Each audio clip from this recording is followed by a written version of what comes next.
Hello mga friend. Ito nga pala ang ating saging na saba mula sa ating mini garden. Ayan, at aming kinuha na ang ating saging na saba, at heto pinapahinog ko na sila, at yan unti-unti na nga na nahihinog na ang ating mga saging na saba. Bali isang buwig yan na nakuha natin, pero yung ibang mga piling ay syempre isinare din natin.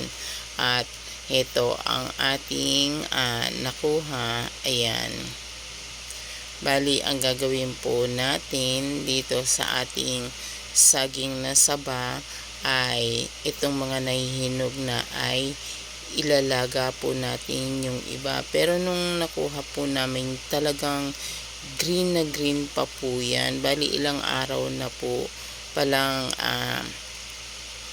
nandirito yan sa bahay. At ayan, hindi ko nga na-videohan yung yung pagkuha namin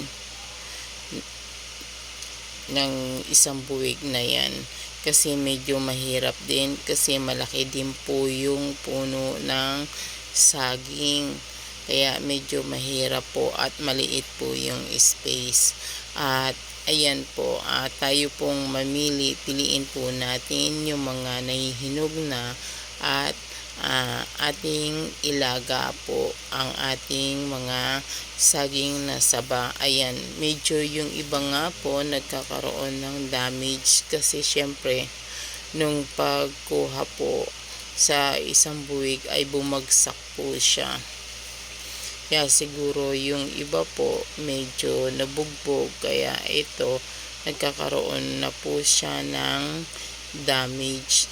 So ang pipiliin na lang po natin ay yung mga okay po, at yung mga ibang may damage ay wag na po nating isama. Ayan po.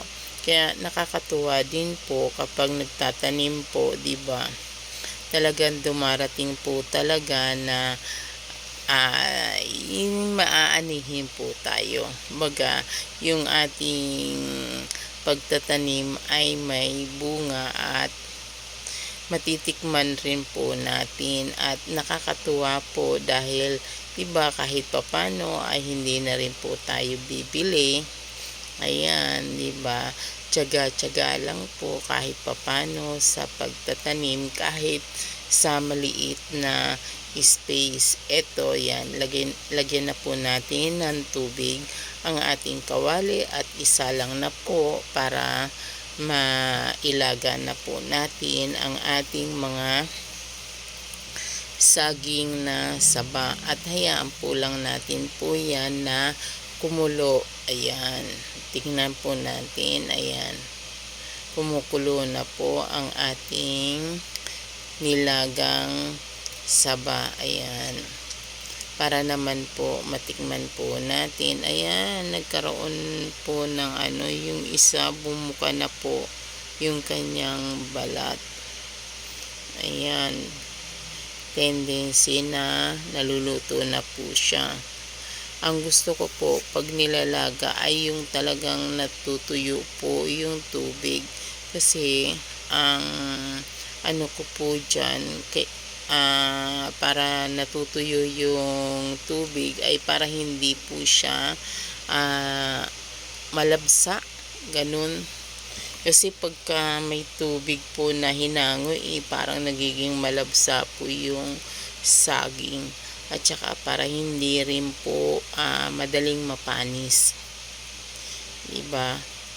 Para kahit baunin po sa pag-aalis po, hindi po siya hindi matubig. Ayan, medyo nawawala na po yung tubig nung ating saging na saba. Ayan, kaya talagang gusto ko po na medyo talaga na yan, yung ganyan no, yung parang medyo nasusunog-sunog po yung sa ilalim. At saka nagkakaroon po ng additional flavor. Yan, ready na po. Tayo na.